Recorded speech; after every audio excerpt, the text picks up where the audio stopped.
सुखी होना चाहते हो तो ठाकुर जी को अपने घर का मालिक बना लो, आप सेवक हो जाओ और जो भी वैभव है उनकी आज्ञा के अनुसार उसको प्रयोग में लाओ, अभी आनंदित हो जाओ। करो अधर्म और चाहो सुख, कैसी मति तुम्हारी है? बेईमानी, अधर्म से, हिंसा से कभी कोई धनी होकर सुखी हुआ है क्या? साधु सेवा करो, दीनों की सेवा करो, दुखियों की सेवा करो और उनमें भगवत भावना करो, और वो भी प्रभु के द्वारा दी हुई संपत्ति से, प्रभु की सेवा की भावना से अभी मंगल हो जाएगा, दसों दिशाएं आनंदमयी हो जाएंगी। ऐसा सब क्यों नहीं कर पाते? यदि आप ऐसा कहते हैं कि भगवान की शरणागति, भगवान की भक्ति सुख देने वाली है, तो सब क्यों नहीं कर लेते? अगर यही सुख का साधन है तो सबको करना चाहिए। हरिनाम हीरा है, ये ऐसा हीरा है कि इसकी कीमत कहीं भी त्रिभुवन में कोई नहीं दे सकता, इतनी अमूल्य है इसकी कीमत। सब बिक जाएंगे पर इसकी कीमत नहीं दे पाएंगे। और जिसके पास ये धन है, हरिनाम धन, सब उसके आगे झुकेंगे। जो दुष्कृति होते हैं, नमाम दुष्कृतिनो मूढ़ा प्रपद्यन्ते नराधमाः, बड़ा विचित्र खेल है। मनमानी आचरण भाई छोड़ो। महर्षि वाल्मीकि जी, इतना विशुद्ध ज्ञान की भगवान की संपूर्ण लीला उनके हृदय में प्रकाशित हुई, और जो गोस्वामी जी ने टीका करके रामचरितमानस के रूप में सहज भाषा में लिखा, वही वाल्मीकि जी ने संस्कृत में लिखा, संस्कृत देव भाषा में। सबके अंदर ज्ञान छुपा हुआ है, बस उसे हमें प्रकट करना है। वो प्रभु के आश्रय से होता है। प्रभु का आश्रय लेने का पहला लक्षण है मनमानी छोड़ना। अगर आप मनमानी नहीं छोड़ पा रहे हैं तो प्रभु को पुकारिए, प्रभु के सामने बात रखिए, वो सुन रहे हैं। आप अपनी कुटिया में जो विराजमान श्री जी हैं उनसे बात कीजिए, उनके सामने अपनी बात रखिए कि देखो लाडली जी, मेरे अंदर ऐसी ऐसी बात है, आप जान रहे हो फिर भी आप नहीं सुन रहे, इसलिए हम सुना रहे हैं। इसको आप, अगर आपको ये पसंद नहीं तो ये बात हमारे हृदय में क्यों टिकी हुई है, हम नहीं हटा पाएंगे। लाडली जो आप कृपा करो, आप रोज प्रार्थना करो, प्रार्थना से भगवान का अवतार हो जाता है। सब मिलकर भगवान से प्रार्थना करते तभी तो भगवान का अवतार होता है। पर हम क्या करते? मनमानी आचरण करते। मनमानी आचरण ही दुष्कृत हो जाते, दुष्कृत। सुकृत और दुष्कृत। सुकृत गुरु आज्ञा के अनुसार चलो, शास्त्र आज्ञा। दुष्कृत मन के अनुसार चलो।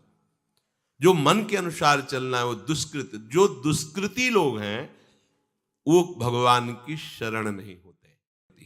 श्याम भजे सो साहू बड़ा। रामकृष्ण हरि कोई भी नाम लो, सब हमारे ही प्रभु के नाम हैं। वही सबसे बड़ा है जो नाम जप करता है। जिसका जितना हृदय प्रभु में समर्पित है उसको परिचय मिलता है। सब खोखला नजर आता है, कहीं सार वस्तु नहीं है प्रभु के सिवा, सब खोखला। भय लगता है कि अरे ये झूठे पदों में, झूठे मान में, झूठे भोगों में, झूठी संपत्ति में ऐसी अमूल्य श्वासों को नष्ट कर रहे हैं। इनको पता ही नहीं है, कुछ नहीं है इनके पास। जो प्रभु का नाम जप नहीं करते, प्रभु से विमुख है, अपने को कुछ मानते हैं, कुछ नहीं है। वही बड़ा साहू है, वही जमींदार है, वही पदाधिकारी है, वही धनी है, वही सम्राट है जो श्याम भजे, भगवान नाम का धनी। और जो कामना को भजे, जो कामनाओं के पीछे मारा घूमता है, वो चोर है। प्रभु ने श्वासें दी, अपना कल्याण कर लो। साधन धाम मोक्ष कर द्वारा, पाहिन जे परलोक सम्हारा। राजकीय विभाग से श्वास रूपी धन मिला परमात्मा तत्व के चिंतन के लिए। आपने उन श्वासों को काम में, विषय भोगों में व्यतीत कर दिया, ये चोरी है। ये तुम्हारा शरीर, तुम्हारा धन, तुम्हारा पद और तुम्हारा मन सब चलायमान है, स्थिर नहीं है। क्यों अपने हृदय को अभिमान की कठोरता से भर रहे हो? तुम्हारे पास कुछ भी स्थायी वस्तु नहीं है, सब चलायमान, परिवर्तनशील, नाशवान है। ते धनवंता ते सुखवंता, कृष्ण नाम जपते निशिभोर।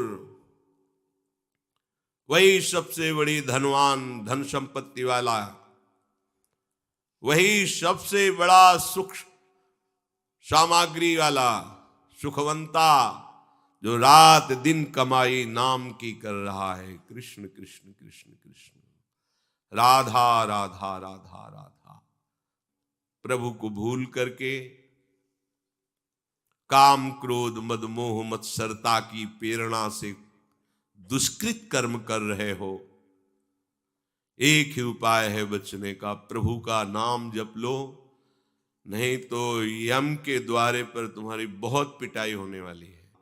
वही धनवान है, वही बड़ा है, वही सुखी है, वही बुद्धिमान है, जो रात दिन प्रभु का नाम जप करते हैं। प्रभु कह रहे हैं, मेरी ये गुणमयी माया बड़ी दुरत्य है। अगर इससे कोई पार पा सकता है तो जो मेरा शरणागत भक्त है वही पार पा सकता है, क्योंकि माया मेरी है। जब कोई मेरी शरण में आ जाता है तो भगवान को कहना नहीं पड़ता, माया अपने आप उसका सहयोग करने लगती है भगवत प्राप्ति में।